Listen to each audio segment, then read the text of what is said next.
며느리가 우리 집에 들어온 날을 떠올리면 지금도 가슴이 뭉클해집니다. 그날 아침부터 저는 부엌에서 분주히 움직였습니다. 상차림도 몇 번이고 확인하고 집안 구석구석 먼지가 없는지 다시 살펴보았습니다. 괜히 마음이 들떠 있었던 겁니다. 새로운 식구가 들어오는 날이니 시어머니로서 그 첫인상이 얼마나 중요한지 잘 알았기 때문이지요. 며느리를 처음 본 순간 제 눈에 가장 먼저 들어온 건 고운 인사였습니다.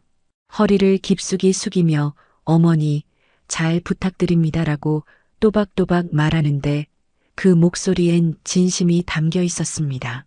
그 짧은 순간에도 저는 느낄 수 있었습니다.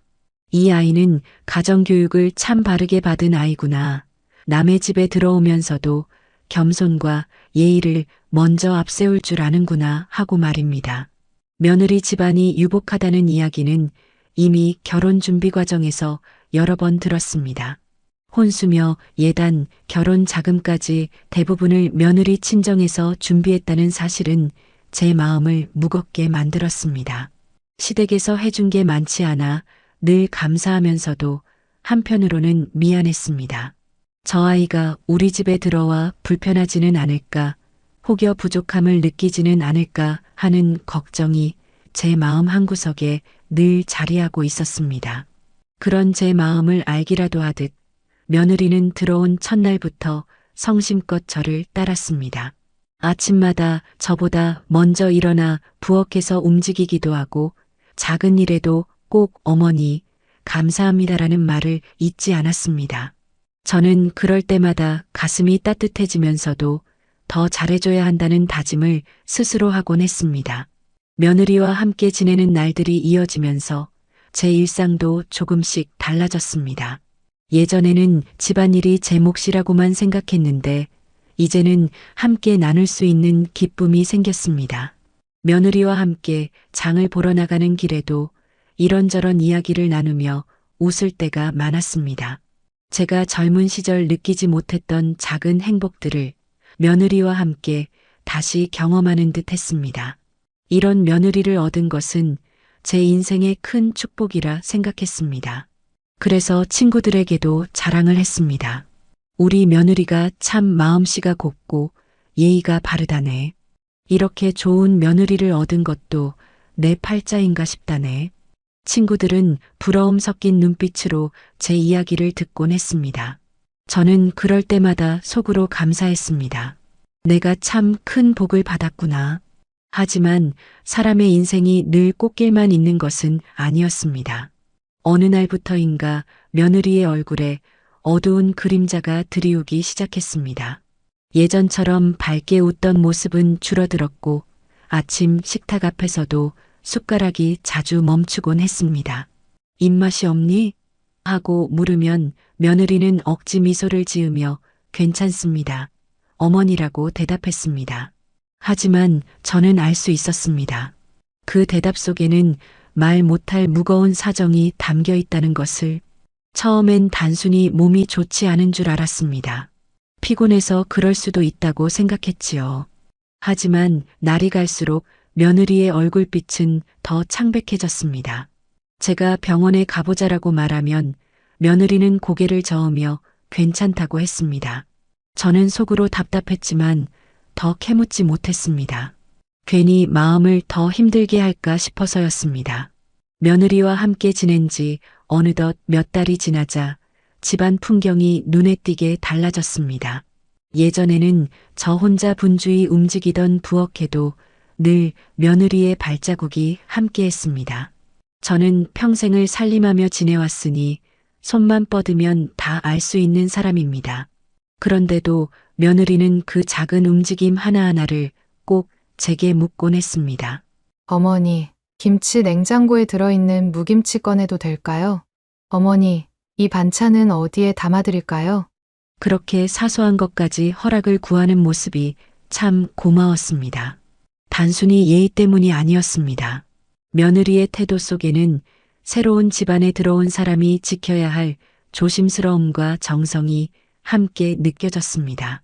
저는 그런 며느리를 볼 때마다 이 아이를 얻은 것은 우리 집안의 복이다라는 생각을 거듭하곤 했습니다. 주말이면 아들과 며느리가 함께 저를 데리고 근처 시장에 다녀오곤 했습니다. 며느리는 장을 보러 가는 길에도 제 손을 꼭 잡고 걸었습니다. 어머니, 이쪽 골목에 새로 생긴 빵집 보셨어요? 하며 먼저 말을 걸고 시장에서 상인들과 흥정할 때도 웃음을 잃지 않았습니다. 덕분에 예전보다 시장 보기가 즐거워졌습니다. 집에 돌아오는 길에는 꼭 작은 간식을 제 손에 쥐어주곤 했지요. 어머니 드셔보세요. 달지 않고 맛있대요. 그 따뜻한 마음이 제겐 큰 위로가 되었습니다. 저녁 시간이 되면 며느리와 함께 부엌에서 요리를 준비하곤 했습니다. 저는 며느리에게 제 손맛을 조금이라도 전해주고 싶어 김치찌개 하나 끓일 때도 정성을 다했습니다. 며느리는 제 옆에서 작은 수첩에 메모를 하며 어머니, 불 조절은 어느 정도가 좋아요? 하고 묻곤 했습니다. 그 모습이 얼마나 기특하던지요. 저는 속으로 저 아이가 앞으로도 우리 집안의 살림을 이끌어가겠구나 하는 든든한 생각이 들었습니다. 식탁에 둘러앉아 아들과 며느리와 함께 저녁을 나누는 시간은 제 하루 중 가장 행복한 순간이었습니다. 며느리가 직접 만든 반찬을 아들이 맛있게 먹는 모습을 보며 저 또한 괜히 흐뭇해졌습니다.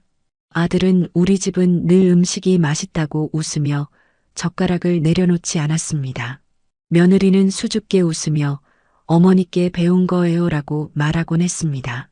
그 말 한마디가 제 가슴을 따뜻하게 데워주었습니다. 명절이 다가왔을 때도 며느리는 제 곁을 떠나지 않았습니다. 송편을 빚을 때도 제 손을 바라보며 따라하고 전을 부칠 때는 기름 냄새가 배어도 실은 내색 하나 하지 않았습니다. 오히려 어머니, 제가 할게요.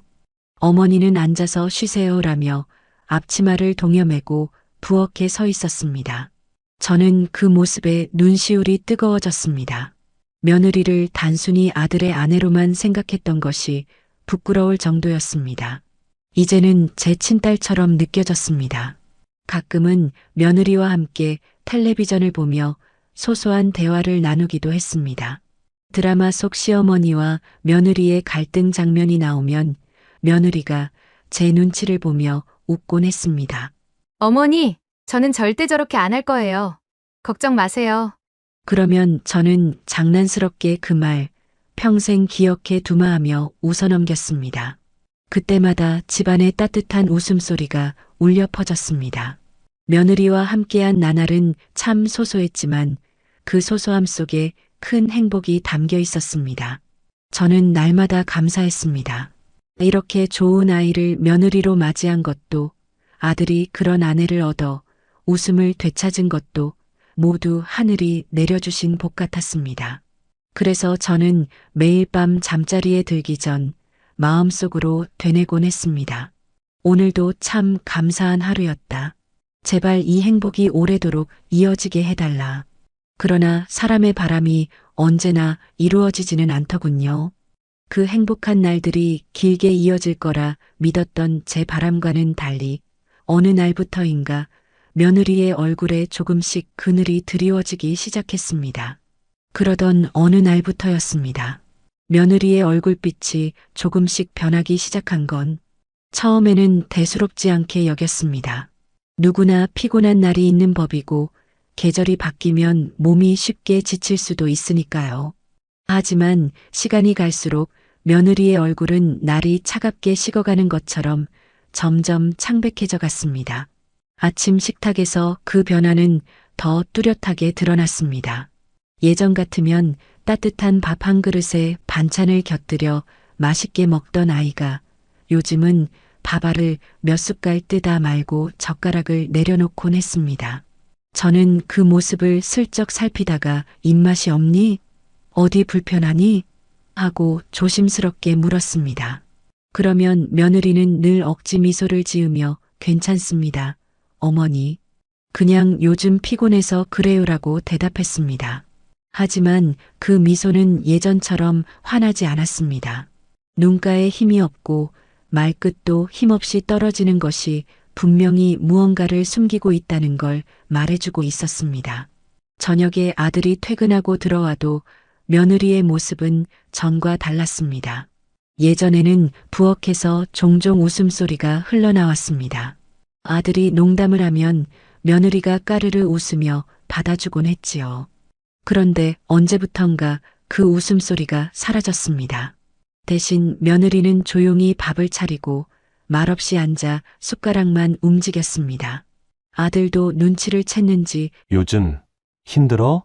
하고 물어보곤 했지만 며느리는 늘 아니에요. 괜찮아요 라는 말로 대화를 마무리하곤 했습니다. 저는 속으로 답답했습니다. 겉으로는 멀쩡히 웃고 있지만 눈빛에는 늘 그늘이 드리워져 있었으니까요. 그 아이가 처음 우리 집에 들어왔을 때 보여주던 반짝이는 눈빛은 어디로 갔을까요? 밤에 방에서 불이 꺼진 후에도 며느리가 한참 뒤척이는 소리가 들릴 때면 제 마음은 더 무거워졌습니다. 어느 날은 함께 시장에 나간 자리에서 며느리의 변화를 또렷하게 느꼈습니다. 늘 상인들과 다정히 인사하며 웃던 며느리가 그날은 한마디 말도 없이 제 뒤를 따라오기만 했습니다.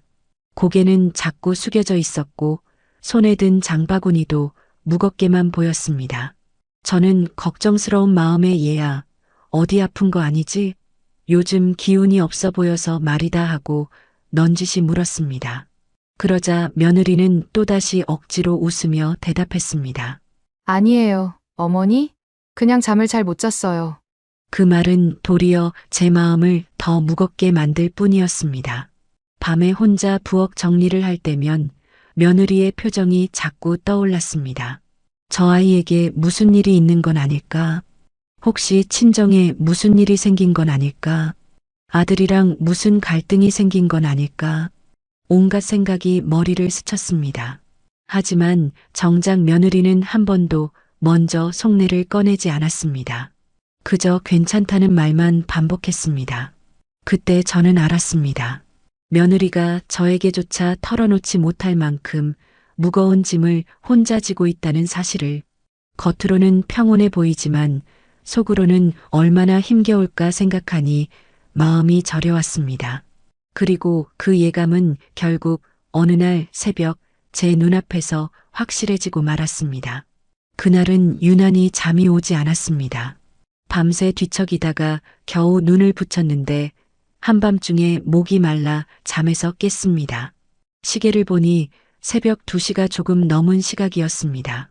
온 집안이 고요했고 창밖으로는 희미한 가로등 불빛만이 스며들고 있었습니다. 저는 물 한 잔 마시고 다시 잠을 청해야겠다 싶어 조용히 방문을 열었습니다. 발걸음을 죽이며 거실로 나가는데 희미하게 들려오는 소리가 있었습니다. 처음에는 바람 소리인 줄 알았습니다. 그런데 가만히 들어보니 그것은 바람이 아닌 아주 낮고 끊어지는 울음소리였습니다. 순간 가슴이 철렁 내려앉았습니다. 소리는 거실 쪽 식탁에서 들려오고 있었습니다. 불은 켜져 있지 않았지만 달빛이 창문을 타고 들어와 식탁 주변을 희미하게 비추고 있었습니다. 그곳에 며느리가 앉아 있었습니다. 두 손으로 얼굴을 가린 채 어깨를 들썩이며 울고 있었습니다. 저는 순간 발걸음을 멈췄습니다. 그 모습이 너무나 낯설고 또 애처로웠기 때문입니다. 늘 밝은 얼굴로 괜찮습니다라며 웃던 며느리가 이렇게 홀로 새벽을 지새우며 눈물을 삼키고 있다는 사실이 제 마음을 쿵 내려앉게 했습니다. 저는 조심스럽게 며느리에게 다가갔습니다. 의자에 앉아 고개를 떨군 채 흐느끼는 며느리를 보며 순간 목이 메어 아무 말도 나오지 않았습니다. 한참을 망설이다가 떨리는 목소리로 물었습니다. 얘야, 무슨 일이니? 왜 이 시간에 이렇게 울고 있니? 그 말에 며느리는 화들짝 놀란 듯 고개를 들었습니다. 두 눈은 이미 눈물로 가득 차 있었고 얼굴은 창백하게 질려 있었습니다. 저를 보자 며느리는 애써 미소를 지으려 했지만 금세 눈물이 다시 흘러내렸습니다. 어머니, 죄송합니다. 저 혼자 좀 정리가 안 돼서요. 그 한마디만으로도 제 마음은 무너져 내렸습니다. 며느리가 지금까지 얼마나 힘든 마음을 억지로 감춰왔을지 그 무게가 한순간에 전해졌습니다. 저는 더 이상 지켜보고만 있을 수 없었습니다. 곧장 며느리 옆에 앉아 그 아이의 손을 꼭 잡아주었습니다. 얘야, 무슨 일이든 나한테 말해다오. 혼자 끌어안고 있지 말고. 내가 내 시어머니지만 그보다 내 편이 되어줄 수 있는 사람 아니겠니? 그 말을 듣자 며느리의 눈물이 더 쏟아졌습니다. 두 손으로 얼굴을 가린 채 한동안 울기만 하더니 마침내 떨리는 목소리로 속내를 꺼냈습니다. 아버지 사업이 망했습니다.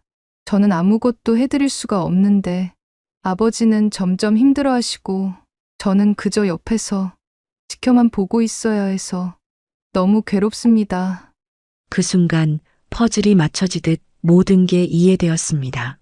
그동안 며느리의 얼굴빛이 어두워졌던 이유, 식사 때마다 입맛을 잃었던 이유, 억지 웃음 뒤에 숨어있던 슬픔까지 모두 친정집 사정 때문이었습니다. 저는 며느리의 떨리는 어깨를 꼭 끌어안았습니다. 얘야, 그랬구나. 얼마나 힘들었겠니. 하지만 너무 혼자 짊어지지 말거라. 세상 일이 뜻대로 되지 않을 때도 있는 거다. 내가 잘못한 건 하나도 없어. 괜찮아질 거야. 제 품에 안긴 며느리는 마치 어린아이처럼 흐느꼈습니다. 그 순간 저는 깨달았습니다. 며느리는 단순히 아들의 아내가 아니라 제가 지켜야 할 또 하나의 가족이라는 사실을. 그날 새벽 며느리를 품에 안고 한참을 그렇게 울게 내버려 두었습니다. 처음에는 손끝조차 떨릴 정도로 낯설고 애처로운 순간이었지만 시간이 갈수록 이상하게도 제 마음 깊은 곳에서 따뜻한 무언가가 피어올랐습니다. 마치 어린 시절 제 친딸이 힘들다고 매달리던 모습을 다시 보는 듯 했습니다. 저는 며느리의 등을 천천히 쓸어내리며 말했습니다. 얘야, 울고 나면 조금은 나아질 거다. 하지만 약속 하나만 해다오. 앞으로는 이런 일이 있으면 혼자 끌어안지 말고 나한테 꼭 말해라. 어머니라는 사람이 있으니 같이 나누는 게 당연하지 않겠니?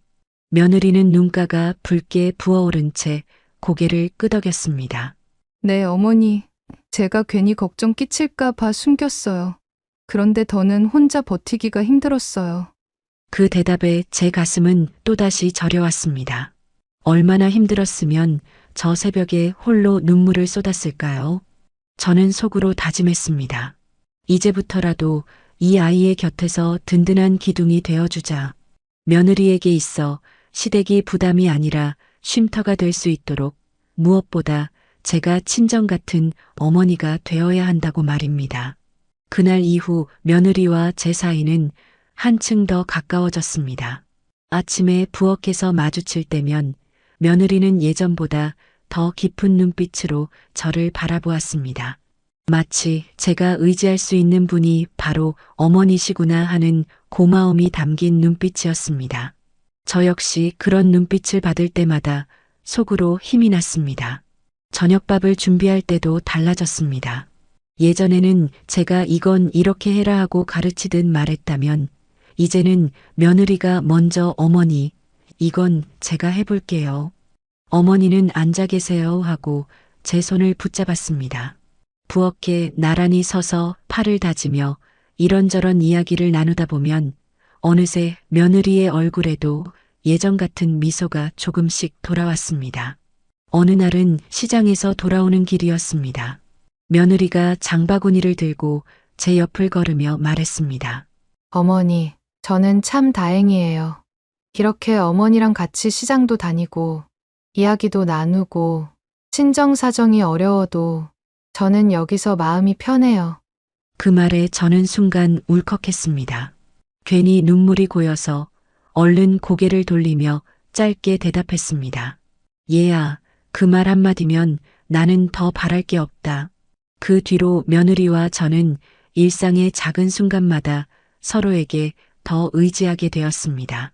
저녁에 드라마를 볼 때도 며느리는 제 옆에 앉아 가끔 제 손을 꼭 잡아주곤 했습니다. 말없이 건네는 그 손길 속에 이 아이가 얼마나 외롭고 힘든 시간을 견뎌왔는지 느껴졌습니다. 그리고 이제야 비로소 제 품 안에서 안정을 찾는구나 싶어 마음이 놓였습니다. 저는 속으로 수없이 다짐했습니다. 이 아이를 절대 혼자 두지 말아야지. 시어머니라는 이름으로만 서 있는 게 아니라 정말 친정 같은 어머니가 되어주자. 그래야 이 아이가 웃을 수 있다. 그렇게 우리 사이에는 예전보다 훨씬 깊은 정이 싹트기 시작했습니다. 며느리도 저도 서로에게 마음을 열면서 집안의 공기도 조금씩 달라졌습니다. 예전엔 단순히 잘 지내는 며느리와 시어머니였다면 이제는 서로의 상처와 눈물을 나누고 버텨내는 진짜 가족이 되어가고 있었습니다. 하지만 그 따뜻한 시간이 오래 지속되지는 못했습니다. 그 행복을 위협하는 더 큰 사건이 곧 우리 집안을 찾아올 줄은 그때는 몰랐습니다. 그날 새벽 이후 며느리는 저에게 조금 더 마음을 열었습니다. 여전히 밝은 얼굴을 유지하려 애쓰긴 했지만 그 안에 감춰진 무거운 그림자는 쉽게 사라지지 않았습니다. 제가 먼저 말을 꺼내지 않아도 며느리는 가끔씩 조심스레 친정 이야기를 흘리듯 꺼내곤 했습니다. 어머니, 지난주에 아버지께서 밤새 잠을 못 주무셨대요. 사업이 안 풀려서 많이 힘드신가 봐요. 그 말을 하는 며느리의 얼굴에는 걱정이 가득했습니다. 예전 같으면 가족 이야기를 가볍게 하곤 했지만 이제는 말끝마다 무거움이 묻어났습니다. 저는 며느리에게 차를 따라주며 조심스레 물었습니다. 혹시 아버지가 크게 손해를 보신 건 아니겠니? 사업이라는 게 늘 잘 될 수만은 없으니 혹여 무리하시다 보니 그런 건 아닌지 걱정되는구나. 그러자 며느리는 고개를 끄덕이며 한숨을 내쉬었습니다. 네, 어머니 원래는 규모도 작고 안정적인 사업이었는데 확장을 하시다가 일이 잘못된 것 같아요. 은행 대출도 있고 요즘은 거래처에서도 돈을 제때 주지 않아서 집안이 많이 힘들대요. 그제야 저는 며느리가 왜 그렇게 마음을 졸이고 있었는지 더 선명하게 알 수 있었습니다. 단순한 어려움이 아니라 친정집 전체가 흔들리는 위기였던 겁니다. 며느리 아버지의 사업은 단순히 직업이 아니라 친정 가족들의 삶을 지탱하는 기둥이었을 테니 말입니다. 며칠 뒤 며느리가 전화를 받고는 표정이 굳은 채 방에서 나왔습니다. 저와 눈이 마주치자 억지로 웃으며 말했지만 목소리에는 힘이 없었습니다. 어머니, 친정엄마가 많이 걱정하시네요. 아버지가 요즘 술을 자주 찾으신다고 하세요. 평소엔 술을 멀리 하시던 분인데. 저는 순간 가슴이 철렁했습니다. 사업이 기울고 책임감에 짓눌린 가장이 술을 찾는다는 건 곧 버티기 어려운 지경에 이르렀다는 뜻이었습니다. 며느리의 얼굴에도 그 두려움이 고스란히 비쳐 있었습니다. 저녁 식탁에서도 며느리는 자주 멍하니 숟가락을 들었다가 내려놓곤 했습니다. 아들이 눈치를 챘는지 요즘 친정 쪽 일 때문에 많이 신경 쓰이지? 하고 묻기도 했습니다. 며느리는 대답 대신 억지 웃음을 지었지만 그 웃음은 금세 사라지고 말았습니다. 그 무렵부터 며느리의 친정집 사정은 조금씩 더 구체적으로 제 귀에 들어오기 시작했습니다. 친정 아버지가 거래처에서 받을 돈이 막혀 대금을 제때 주지 못하고 있다는 이야기, 집안에 쌓이는 빚을 감당하기 어려워 어머니가 친척집을 돌며 도움을 청하고 있다는 이야기. 며느리는 차마 다 말하지 못했지만 짧은 대화와 표정만으로도 저는 충분히 알 수 있었습니다. 저는 며느리에게 조용히 말했습니다. 얘야, 세상 일이 언제나 뜻대로만 되는 건 아니다. 하지만 사람이 사는 데는 결국 버팀목이 필요하다.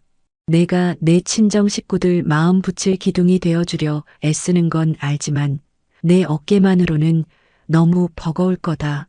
그러니 내가 힘들면 우리에게도 말해라. 그러자 며느리는 울컥한 듯 눈을 반짝이며 고개를 끄덕였습니다.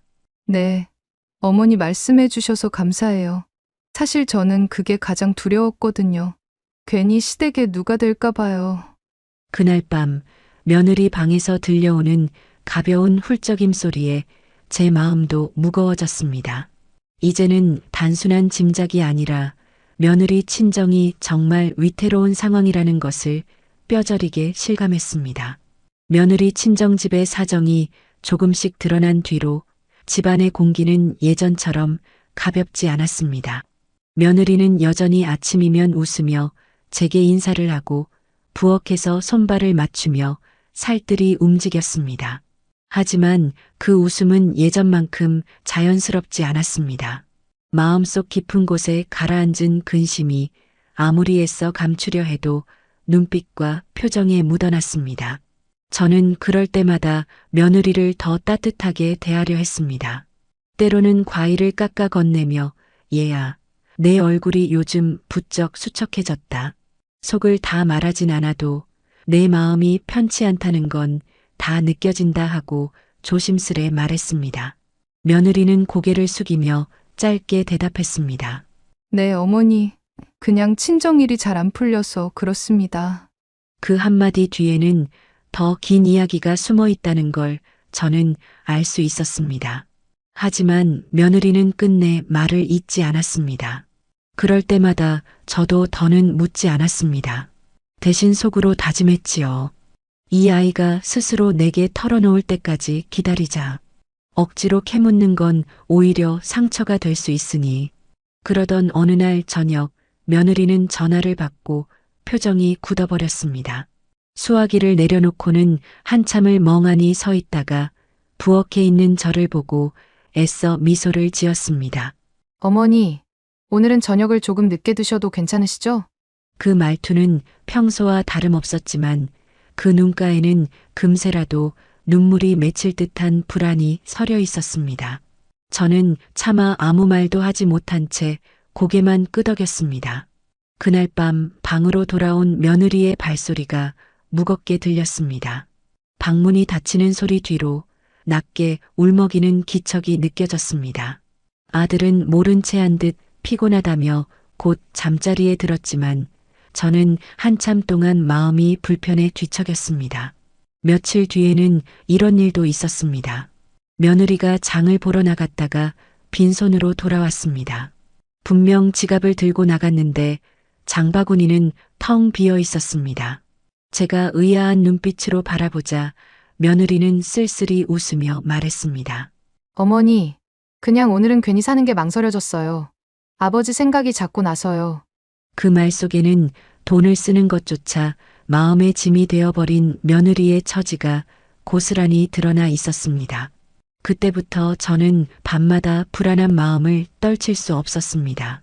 친정 아버지가 사업이 어렵다는 말은 이미 들었지만 그 여파가 점점 더 커지고 있다는 예감이 들었습니다. 며느리의 한숨과 어쩌다 흘리는 말 한마디가 그 증거였습니다. 그리고 마침내 그 불안이 현실이 되는 순간이 찾아왔습니다. 늦은 밤 모두가 잠든 시각, 갑자기 현관 초인종 소리가 요란하게 울렸습니다. 그날 밤은 유난히 고요했습니다.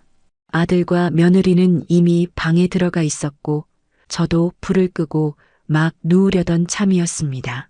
그런데 갑자기 현관 초인종 소리가 요란하게 울렸습니다. 한두 번 울리다 그칠 줄 알았는데 초인종은 연달아 계속 울려댔습니다.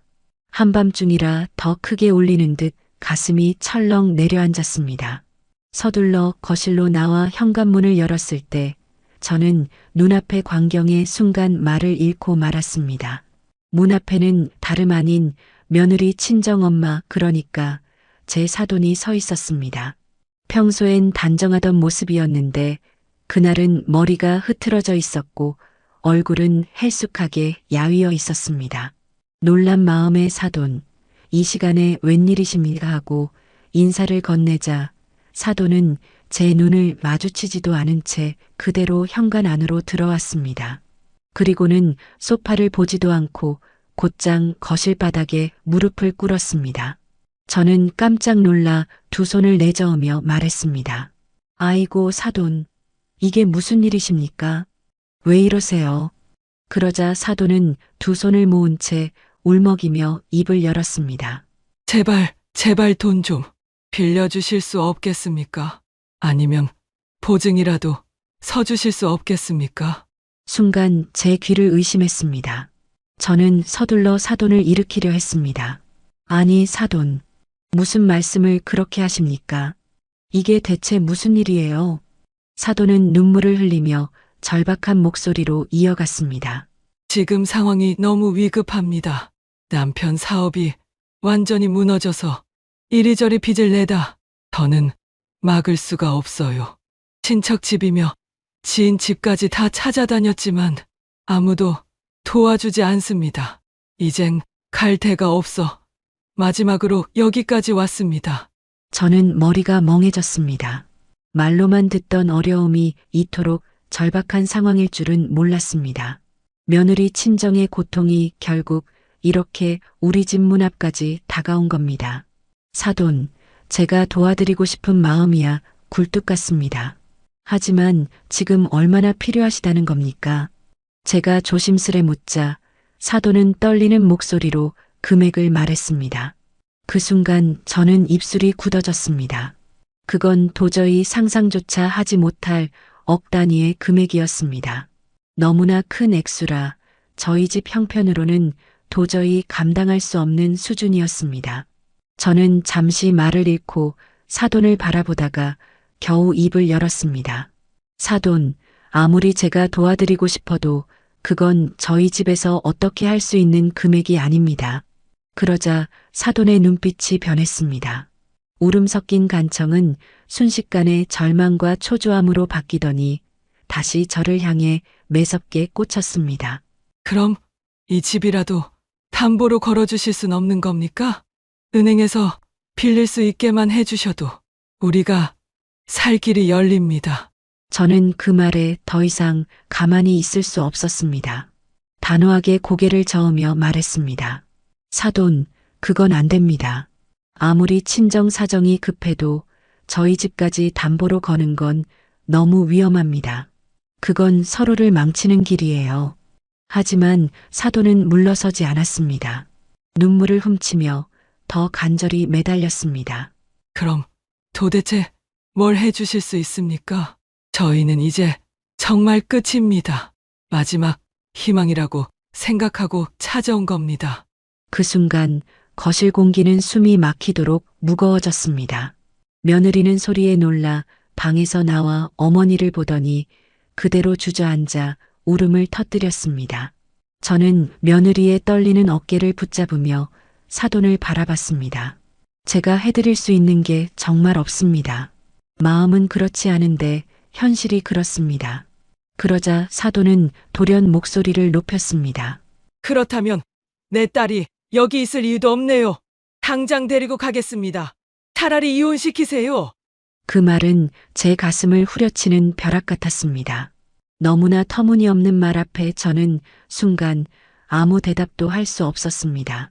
며느리는 울며 제 손을 꼭 붙잡았고 저는 그 아이를 지켜야 한다는 본능적인 생각만이 머릿속을 가득 채웠습니다. 저는 말문이 막혀버렸습니다. 사돈의 목소리가 거실 안을 울릴 때마다 제 가슴은 쿵쿵 내려앉았습니다. 억 단위의 돈, 집을 담보로 내놓으라는 요구, 그리고 급기야 내 딸을 데려가겠다, 이혼시키겠다는 그 말까지. 그 모든 것이 한순간에 쏟아져 들어와 머리가 멍해졌습니다. 이게 정말 내 앞에서 벌어지고 있는 일인가? 내가 지금 꿈을 꾸는 건가? 제 마음은 혼란스러웠습니다. 불과 며칠 전까지만 해도 며느리와 함께 웃으며 밥을 먹고 드라마를 보며 나누던 소소한 대화가 떠올랐습니다. 그 아이의 웃음소리, 제 손을 꼭 잡던 따뜻한 손길이 그대로 남아있는데 지금 눈앞에서는 그 아이가 어머니의 손에 이끌려 울고 있었습니다. 저는 속으로 수없이 자문했습니다. 내가 혹시 잘못한 걸까? 내가 조금만 더 여유가 있었더라면, 돈을 마련해 줄 힘이 있었더라면 이렇게까지 오지는 않았을까? 하지만 곧 고개를 떨구며 스스로를 다잡았습니다. 아무리 마음이 간절해도 현실은 현실이었습니다. 저희 집 형편으로는 그런 큰 돈을 감당할 수도 집을 담보로 내놓을 수도 없는 일이었습니다. 그건 며느리 친정만이 아니라 우리 집안까지 모두를 파멸로 몰아넣을 일이라는 걸 저는 너무도 잘 알고 있었습니다. 그렇다고 해서 사돈의 절박함이 가볍게 느껴지는 건 아니었습니다. 눈물로 무릎 꿇고 떨리는 목소리로 간청하는 모습은 저 또한 마음을 찢어지게 만들었습니다. 저분의 마음이 얼마나 다급했으면 체면도 다 버리고 이렇게까지 오셨을까? 그 생각에 숨이 막혔습니다. 그러나 동시에 억울한 마음도 스멀스멀 올라왔습니다. 왜 우리 집이 이 고통을 함께 짊어져야 한단 말인가? 며느리를 얻은 것도 감사한 일이고 그동안 서로 잘 지내왔다고 생각했는데 어쩌다 이렇게 원망 섞인 말까지 들어야 하는 걸까? 내가 뭘 잘못했단 말인가? 제 눈길은 며느리에게로 향했습니다. 눈물을 흘리며 어머니의 손에 끌려가려는 며느리의 모습은 제 가슴을 가장 아프게 했습니다. 저 아이가 무슨 죄가 있다고 부모의 무너진 사업 하나로 그 죄 없는 아이가 왜 이토록 끌려다녀야 한단 말인가? 속으로 수없이 되뇌며 차라리 제 몸이 대신 아파오기를 바랐습니다. 한편으로는 두려움도 엄습했습니다. 정말 며느리가 떠나가 버리면 어떡하지? 사돈이 저렇게 강하게 나서는데 며느리가 끝내 그 손을 뿌리치지 못하면 우리 집은, 내 아들은, 나는 앞으로 어떻게 되는 걸까? 상상만으로도 눈앞이 캄캄해졌습니다. 그 순간 저는 비로소 깨달았습니다. 이 일이 단순히 돈 문제만이 아니라 우리 집안의 평온과 며느리의 미래, 나아가 아들의 삶까지 송두리째 흔들 수 있는 문제라는 것을. 그래서 더더욱 입술이 붙어 떨어지지 않았습니다. 뭘 해줄 수도 없고 그렇다고 똑바로 거절할 수도 없는 그 애매한 현실 속에서 저는 그저 깊은 혼란 속에 갇혀 있었습니다. 사돈의 목소리가 높아진 순간 옆에서 멀뚱히 듣고 있던 며느리는 더 이상 버티지 못했습니다. 두 손으로 얼굴을 감싸며 바닥에 주저앉아 버렸습니다. 그 작은 어깨가 떨리며 흔들릴 때 제 가슴도 함께 무너져 내리는 듯 했습니다. 엄마, 제발 그러지 마세요. 며느리의 목소리는 간절했지만 너무도 약했습니다. 친정엄마의 손을 붙잡으며 애써 막아보려 했지만 그 손은 이미 절박하게 굳어 있었습니다. 사돈은 눈물로 일그러진 얼굴로 딸을 바라보며 말했습니다. 너라도 알지 않니?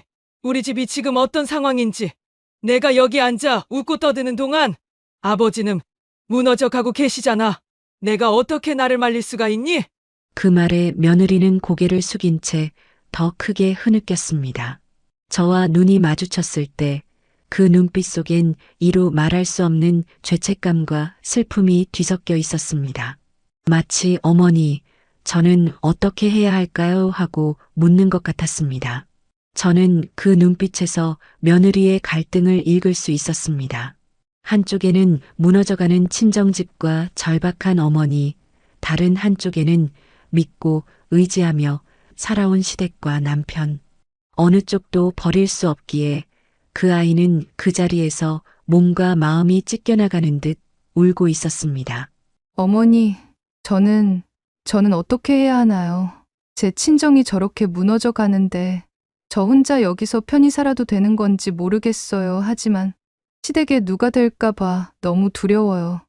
그 떨리는 목소리에 제 눈에도 눈물이 고였습니다. 이 아이가 무슨 죄가 있단 말입니까? 부모의 무너진 사업 하나로 멀쩡한 며느리가 왜 이렇게 눈물 속에 휘말려야 하는지 그 부당한 운명 앞에 저 또한 말문이 막혔습니다. 사돈은 딸의 눈물조차 받아들이지 못한 채 단호히 말했습니다. 내가 그렇게 말할수록 더 마음이 아프다. 하지만 지금은 눈물로 해결될 상황이 아니다. 너는 당장 나와 함께 나가야 한다. 그래야 아버지를 살릴 수 있어. 그 순간 며느리의 손은 공중에서 멈춘 듯 떨렸습니다. 시댁을 지키고 싶다는 마음과 친정을 외면할 수 없다는 피부치의 의무가 부딪히며 그 아이는 그저 바닥에 눈물을 뚝뚝 흘릴 뿐이었습니다. 저는 그 모습을 지켜보며 속으로 울부짖었습니다. 얘야, 내가 무슨 잘못이 있니? 넌 단지 부모와 남편 사이에 서 있을 뿐인데 왜 이 모든 고통을 내가 짊어져야 하니? 거실안은 눈물과 절망, 그리고 말할 수 없는 침묵으로 가득 찼습니다. 거실 공기는 이미 숨조차 가쁘게 만들 만큼 무거웠습니다. 며느리는 바닥에 주저앉아 울고 있었고 저는 그 아이의 손을 붙들며 한마디라도 위로의 말을 전하고 싶었지만 목이 메어 말이 나오지 않았습니다. 그때 사돈은 더는 기다릴 수 없다는 듯 몸을 일으켰습니다. 그리고는 거칠게 며느리의 팔을 잡아당겼습니다. 가자, 너는 여기 앉아 있을 시간이 없어. 내 아버지가 무너져가는 걸 두 눈으로 보고도 내가 이 집에서 눈물만 흘리고 있을 거야? 며느리는 눈물범벅이 된 얼굴로 저를 바라봤습니다. 그 눈빛은 애원 같기도 하고 용서를 구하는 듯 하기도 했습니다. 어머니, 떨리는 목소리가 겨우 흘러나왔지만 말은 끝내 맺히지 못했습니다. 저는 며느리의 손을 더 꽉 붙잡으며 애써 말을 꺼냈습니다. 사돈, 제발 잠시만 생각을 가다듬으세요. 지금 이 아이를 이렇게 끌고 나간다고 해서 무슨 해결이 되겠습니까? 이 아이까지 짐을 떠안으면 그 무게는 더 커질 뿐입니다. 하지만 사돈의 얼굴은 단단히 굳어 있었습니다. 그동안 눌러왔던 울분과 절망이 폭발하듯 목소리는 한층 날카로워졌습니다. 사돈, 지금 저희는 선택할 여유조차 없습니다. 무너져 내리는 집을 붙들려면 내 딸이라도 함께 짊어져야 해요. 제발 막지 마세요.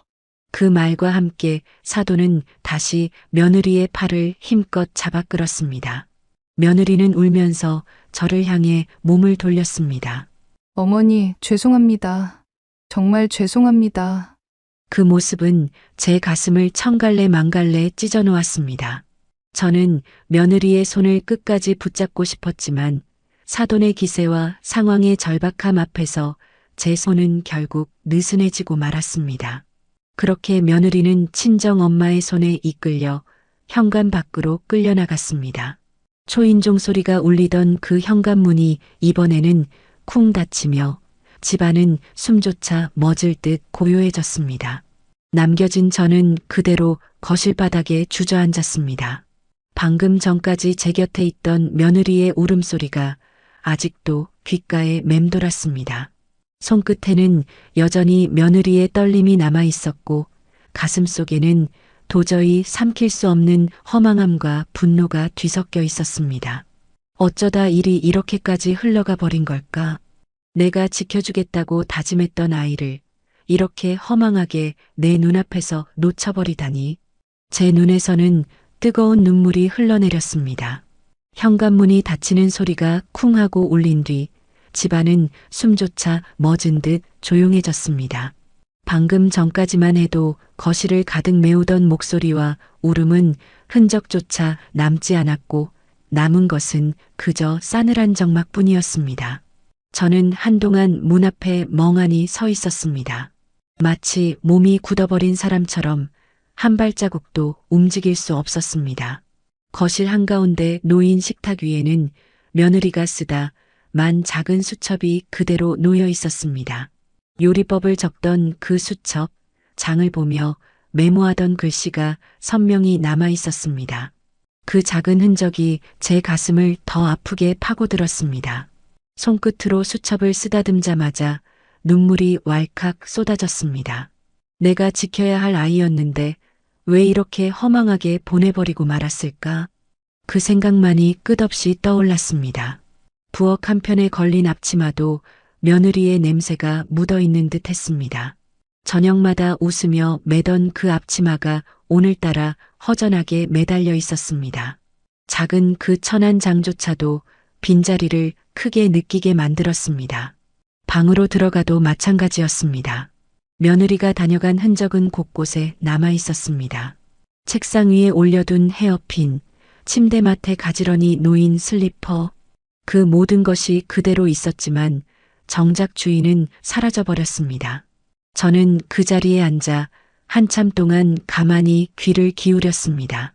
혹시나 며느리의 웃음소리가 방에서 들려올까, 부엌에서 부지런히 움직이는 발소리가 들려올까 싶어서였습니다. 하지만 돌아온 건 오직 고요뿐이었습니다.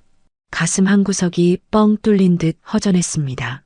며느리와 함께 지내던 나날들이 하나하나 떠올랐습니다. 시장에서 제 손을 꼭 잡던 모습, 저녁 식탁에서 웃으며 반찬을 올려주던 모습, 그리고 며칠 전 제품에 안겨 울던 모습까지 그 모든 장면이 주마등처럼 스쳐 지나가며 제 마음을 찢어 놓았습니다. 얘야, 내가 왜 이런 고통을 겪어야 하니? 내가 무슨 잘못을 했다고 이렇게 울며 떠나가야 하니? 저는 가만히 혼잣말을 되뇌며 눈물을 훔쳤습니다. 밤이 깊어갈수록 집안은 더 공허하게 느껴졌습니다. 아무리 등을 켜도 어둠은 거실 곳곳에 스며 있었고 그 어둠 속에서 며느리의 빈자리가 더 크게 드러났습니다. 마치 집안 전체가 며느리를 잃은 슬픔에 잠긴 듯 했습니다. 그날 밤 저는 한숨도 이루지 못했습니다. 눈을 감으면 며느리의 얼굴이 떠오르고 귀를 기울이면 그 아이의 울먹이던 목소리가 다시금 들려왔습니다. 새벽녘까지 저는 이불을 끌어안고 흐느끼며 떠나간 며느리를 향한 그리움으로 가슴을 채웠습니다. 며느리가 떠난 지 하루, 이틀, 사흘 시간이 흘러도 집안의 공기는 좀처럼 가라앉지 않았습니다. 아들은 말없이 출근하고 퇴근하며 아무 말도 하지 않았습니다. 저녁 식탁에 마주 앉아 있어도 예전처럼 대화가 오가질 않았습니다. 그 아이도 알고 있을 겁니다. 며느리의 빈자리가 얼마나 크게 느껴지는지. 아침이 가장 힘들었습니다. 늘 부엌에서 먼저 일어나 커피포트를 올리던 며느리가 없었습니다. 대신 텅 빈 부엌에 저 혼자만의 발소리만 울렸습니다. 커피포트가 끓는 소리조차 쓸쓸하게 들려 괜히 마음이 더 허전해졌습니다. 며느리가 자주 사용하던 머그잔이 싱크대에 그대로 놓여 있는 걸 볼 때마다 눈물이 차올라 손으로 눈가를 훔치곤 했습니다. 저녁 준비를 할 때도 마찬가지였습니다. 전에는 며느리가 옆에서 양파를 다지고 제가 국을 끓이며 서로 장단을 맞췄습니다. 그런데 이제는 혼자서 칼을 잡고 혼자서 국을 끓였습니다. 국물이 끓어오를 때마다 괜히 며느리의 목소리가 들려오는 듯 했습니다. 어머니, 불 조금 줄여야 하지 않을까요? 그 목소리를 떠올리자 눈물이 솟구쳐 국을 젓던 손이 멈춰버렸습니다. 집안일은 분명 예전과 다르지 않았습니다. 빨래도 해야 하고 방도 쓸어야 하고 밥도 지어야 했습니다. 하지만 같은 일도 며느리와 함께할 때는 즐거움이 되었고 혼자가 되고 나니 짐처럼 무겁게 느껴졌습니다. 빨래를 널며 바람에 흔들리는 옷가지들을 바라볼 때면 며느리의 옷이 섞여 있던 모습이 떠올라 가슴이 저릿해졌습니다. 밤이 되면 더욱 견디기 힘들었습니다. 집안이 고요해지고 불을 끄면 며느리의 웃음소리와 작은 발소리까지도 귀에 맴돌았습니다. 며느리가 드라마를 보며 어머니, 저런 며느리는 절대 안 되겠죠? 하고 웃던 목소리가 생생했습니다. 이불을 덮고 눈을 감아도 그 목소리와 얼굴이 떠올라 도무지 잠을 이룰 수 없었습니다. 몇 날 며칠을 뜬 눈으로 세우다 보니 제 얼굴에도 주름이 깊어지고 눈가가 붉게 달아올랐습니다. 아들은 속으로 괴로움을 삼키고 있는 듯 했습니다. 퇴근 후 집에 들어와도 말없이 밥만 먹고 방으로 들어가 버리기 일쑤였습니다. 저는 그런 아들의 뒷모습을 보며 더 가슴이 아팠습니다. 저 아이도 아내를 그리워하고 있을 텐데 차마 티를 내지 못하고 있구나. 며칠 동안 저는 마음속으로 수없이 며느리의 이름을 불렀습니다. 전화를 걸어볼까 수십 번도 더 고민했지만 혹여 친정 식구들 사이에서 며느리가 곤란해질까 싶어 참았습니다. 대신 밤마다 기도하듯 중얼거렸습니다. 얘야, 내가 어디에 있든 부디 무사하기만 해라. 내 마음이 너무 무너지지 않기를 바란다. 그 며칠은 유난히 길었습니다. 해는 떴다가 저물기를 반복했지만 제게는 시간이 멈춰 있는 듯 했습니다. 집안의 시간은 며느리가 떠난 순간에 그대로 붙잡힌 것 같았습니다. 며느리가 떠난 지 며칠째 되는 날 밤이었습니다. 온종일 공허한 마음을 달래려 부엌을 정리하고 방을 쓸고 닦았지만 해가 저물자 다시 집안은 깊은 정막에 잠겼습니다. 불 꺼진 거실에 앉아 시계 초침 소리만 듣고 있을 때였습니다. 갑자기 핸드폰이 울렸습니다. 그 순간 가슴이 철렁 내려앉았습니다. 화면에 뜬 이름은 다름 아닌 며느리였습니다. 손끝이 떨려서 통화 버튼을 누르기도 쉽지 않았습니다. 간신히 전화를 받자마자 저쪽에서는 이미 울음 섞인 목소리가 터져 나왔습니다. 어머니, 저예요. 며느리의 목소리는 잔뜩 잠겨 있었고 숨이 막히는 듯 떨리고 있었습니다. 그 한마디만으로도 며칠 동안 그 아이가 얼마나 힘들었는지 단번에 느낄 수 있었습니다. 저는 서둘러 대답했습니다. 얘야, 괜찮니? 어디 아픈 건 아니지? 잠시 흐느낌만 이어지더니 며느리가 간신히 말을 이었습니다. 어머니, 죄송해요. 이렇게 갑자기 떠나와 버려서. 그리고 어머니께 너무 큰 둘을 끼쳤어요. 사실 친정에 와 있어도 마음이 조금도 편하지 않아요. 아버지 일은 점점 더 안 좋아지고 엄마는 하루 종일 울고만 계시고 저는 어떻게 해야 할지 모르겠어요. 그 목소리는 절망에 젖어 있었습니다. 저는 핸드폰을 움켜쥔 채 눈가가 뜨겁게 젖어오는 것을 느꼈습니다. 며느리가 제 곁에 있지 않아 손을 잡아줄 수 없다는 사실이 더 안타까웠습니다. 얘야, 내 잘못이 아니다. 내가 뭘 잘못했다고 그렇게 울고 있니? 너는 그저 부모님 곁에 있어주는 것만으로도 효녀다. 그러니 너무 스스로를 탓하지 마라. 제가 애써 다독이자 저쪽에서 흐느끼는 소리가 더 크게 들렸습니다. 어머니, 그 말씀이 너무 고마워요. 사실 친정에 있어도 마음은 늘 시댁에 가 있습니다. 어머니 얼굴이 자꾸 떠오르고 제가 괜히 짐만 들인 것 같아 하루하루가 괴롭습니다. 그 말에 제 눈에서도 눈물이 뚝뚝 흘러내렸습니다. 그 아이가 얼마나 혼자 외롭고 힘들었을지 생각하니 가슴이 미어졌습니다. 얘야, 언제든 돌아와도 된다. 이 집은 내 집이기도 하다. 내가 의지할 곳이 여기 있다는 걸 잊지 마라. 그러니 혼자 너무 괴로워하지 말아라. 그 순간 며느리는 마치 억눌러왔던 감정을 모두 쏟아내듯 울음을 터뜨렸습니다. 통화기기 너머로 전해지는 울음소리에 저 또한 함께 눈물을 흘리며 밤이 깊도록 그 아이를 위로했습니다. 전화를 끊고 난 뒤에도 저는 한참 동안 핸드폰을 내려놓지 못했습니다. 화면이 꺼진 뒤에도 며느리의 울음 섞인 목소리가 귓가에 생생하게 맴돌았습니다. 숨죽여 흐느끼던 그 소리, 애써 강한 척하며 괜찮다고 했던 그 아이의 떨리는 말투가 제 가슴에 깊이 박혔습니다. 저는 거실불도 켜지 않은 채 소파에 앉아 멍하니 천장을 올려다봤습니다. 그리고 제 마음속에서 오래 억눌러왔던 갈등이 고개를 들었습니다. 정말 이렇게 두고만 봐야 하는 걸까? 저 아이가 친정에서 저리 울고 있는데 나는 그저 멀리서 전화를 받으며 위로의 말만 건네는 게 최선일까? 며느리를 얻은 날이 떠올랐습니다. 그 맑은 웃음과 두 손 꼭 잡던 따뜻한 손길, 그리고 함께 지내며 나누었던 기쁨들이 파노라마처럼 스쳐 지나갔습니다. 제겐 단순한 며느리가 아니었습니다. 어느새 친딸처럼 아끼고 사랑하는 존재가 되어 있었습니다. 그 아이가 무너져 내리는 걸 보면서도 가만히 있는다면 내가 과연 어른이라 할 수 있을까?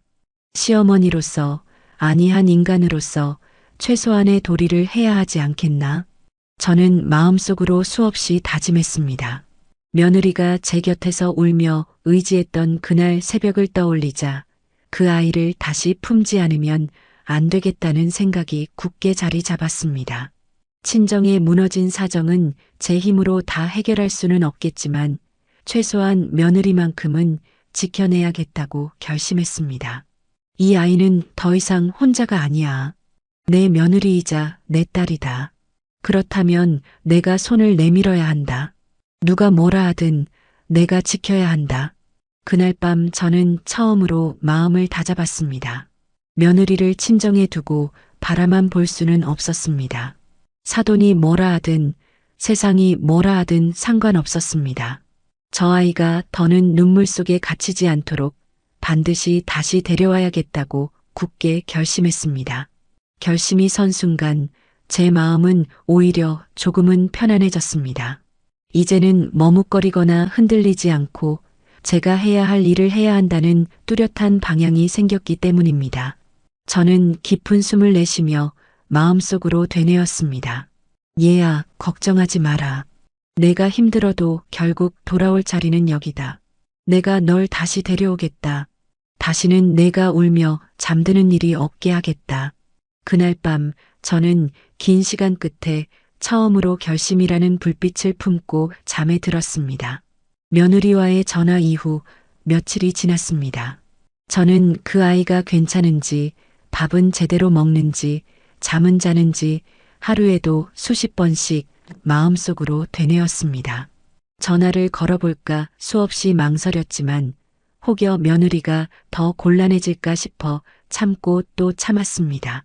그런데 어느 날 저녁 낯선 번호로 전화가 걸려왔습니다. 조심스럽게 받았더니 수화기 너머로 들려오는 목소리는 다름 아닌 며느리였습니다. 하지만 목소리는 전보다 한층 더 지쳐 있었고 말끝마다 한숨이 섞여 있었습니다. 어머니, 죄송해요. 또 전화를 드려서. 그런데 아버지 일이 더 크게 번졌습니다. 결국 회사에서 공급 문제로 고발이 들어갔어요. 엄마는 매일 울고만 계시고 저는 하루하루가 너무 두려워요. 그 아이의 떨리는 목소리에 저는 손에 쥔 수화기를 더 꽉 움켜쥐었습니다. 며느리는 이어서 더 힘겹게 말을 이었습니다. 집안의 비독촉 전화가 하루에도 몇 번씩 울리고 집 앞까지 낯선 사람들이 찾아옵니다. 저는 그 소리가 너무 무서워서 방에만 숨어 있어요.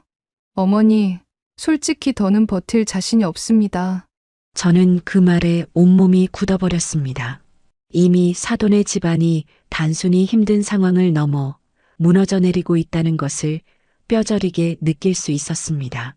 며느리가 친정을 지키겠다며 울던 그 모습이 떠올랐지만 이제는 그 아이마저 함께 무너져가고 있다는 게 분명했습니다.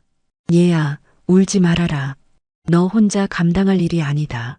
내가 그렇게 두려워한다면 그건 내가 감당해야 할 몫이 아니란다. 저는 애써 목소리를 낮추어 다독였지만 속에서는 불덩이처럼 화가 치밀었습니다. 이대로 두면 저 아이는 정말 무너져 버린다. 더는 미룰 수 없다. 내가 직접 가야 한다. 내가 직접 데려와야 한다. 그날 밤 저는 다시는 망설이지 않겠다고 다짐했습니다. 며느리가 곁에 없어 텅 빈 집안의 적막을 견디는 것보다 위험 속에 홀로 내버려 두는 것이 더 큰 잘못이라는 걸 깨달았습니다. 며느리의 흐느낌이 귓가에 맴돌 때마다 제 결심은 더 단단해졌습니다. 사돈이 뭐라 하든 상관없다. 내 며느리, 내 딸 같은 아이를 내가 지켜야 한다. 이제는 행동으로 보여줄 때다.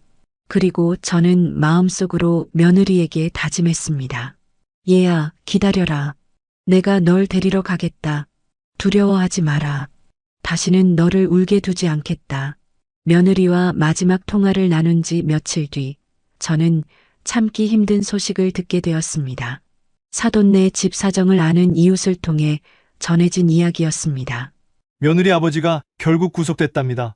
사업 자금에 손을 댄 게 드러나서 교도소로 들어갔대요. 그 말을 듣는 순간 제 심장은 철렁 내려앉았습니다. 며느리의 친정이 더 이상 버틸 수 없는 지경에 이르렀다는 사실을 부정할 수 없었습니다. 그뿐만 아니라 이어지는 소식은 제 가슴을 더욱 아프게 했습니다. 사돈과 며느리도 결국 집을 잃고 길바닥에 나앉았다더군요. 갈 곳도 없다지 뭡니까? 그 순간 저는 더 이상 망설이지 않았습니다.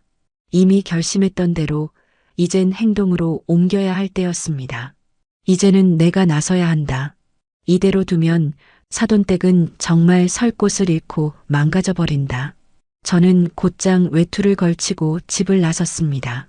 발걸음은 무겁지만 마음은 단단했습니다. 그렇게 도착한 곳에서 마주한 사돈과 며느리의 모습은 제 눈시울을 뜨겁게 만들었습니다.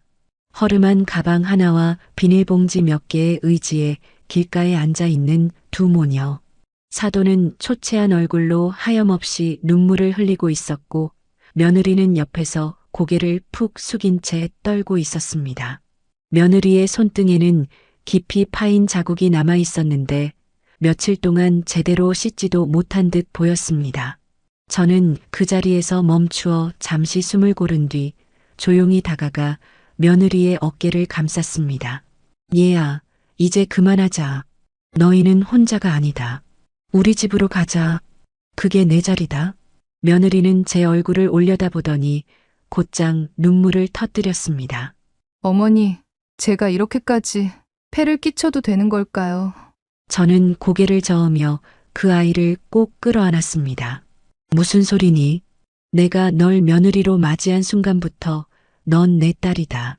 친정이 무너졌다고 내가 설 자리가 사라지는 게 아니다. 내 집이 곧 내 집이다. 사돈은 그 옆에서 연신 고개를 숙이며 떨리는 목소리로 말했습니다. 정말 괜찮으시겠습니까? 우리 모녀가 무슨 낯으로. 저는 사돈의 손을 붙잡으며 조용히 대답했습니다. 사돈, 지금은 체면을 따질 때가 아닙니다. 집 잃고 길바닥에 나앉았는데 누가 그걸 외면할 수 있습니까? 사돈은 제 며느리의 어머니 아닙니까? 그러니 제 집에 함께 가십시다. 내 집이라 생각하시고 편히 지내세요. 그 말을 전하며 저는 두 사람을 데리고 집으로 향했습니다. 비록 상황은 전과 많이 달라졌지만 적어도 며느리와 사돈이 다시 길 위에서 눈물 짓게 할 수는 없었습니다. 집으로 돌아와 방을 내어주며 저는 마음속으로 되뇌었습니다.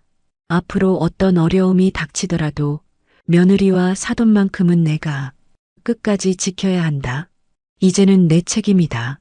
그날 이후 며느리와 사돈은 제 집안에서 함께 지내게 되었습니다. 사돈과 며느리가 우리 집에 들어온 첫날 밤, 집안 공기는 묘하게 달라져 있었습니다. 빈방에 이불을 펴고 짐을 정리하는 소리가 들릴 때마다 이곳이 더 이상 예전의 조용한 집이 아니라는 것을 실감했습니다. 며느리가 함께 살던 시절에도 웃음과 활기가 있었지만 지금은 그에 더해 사돈까지 들어와 있었으니 제 마음은 어쩐지 더 무거웠습니다. 처음 며칠은 서로 눈치를 많이 보았습니다. 사돈은 방에서 나와도 늘 허리를 숙이고 마치 이 집의 공기를 마음대로 쓸 수 없다는 듯 조심스러웠습니다. 부엌에서 물 한 잔을 떠 마시는 것도 미안하다는 듯 눈치를 살피며 움직였습니다. 그런 모습을 볼 때마다 저는 마음이 짠했습니다. 사돈, 여기는 제 집이기도 하지만 이제 사돈의 집이기도 합니다. 눈치 보지 마시고 편히 계세요. 그렇게 말했지만 사돈은 여전히 고개를 숙이며 작은 목소리로만 고맙습니다. 죄송합니다를 되뇌었습니다. 며느리는 달라졌습니다. 예전에는 제 옆에서 웃으며 살림을 함께 도맡던 아이였는데 이제는 친정엄마와 함께 있다는 안도감 때문인지 표정 속에 어딘가 복잡한 빛이 감돌았습니다. 저를 바라보며 감사한 마음을 표현하면서도 친정엄마 옆에 서 있을 때는 여전히 자식된 마음으로 연약하게 흔들리는 모습이 보였습니다. 그 아이의 눈빛을 보면 시댁과 친정 사이에서 여전히 균형을 잡으려 애쓰고 있다는 게 분명했습니다. 집안 풍경도 달라졌습니다. 식탁에 앉는 사람 수가 늘어나자 늘 먹던 반찬도 양을 더해야 했습니다.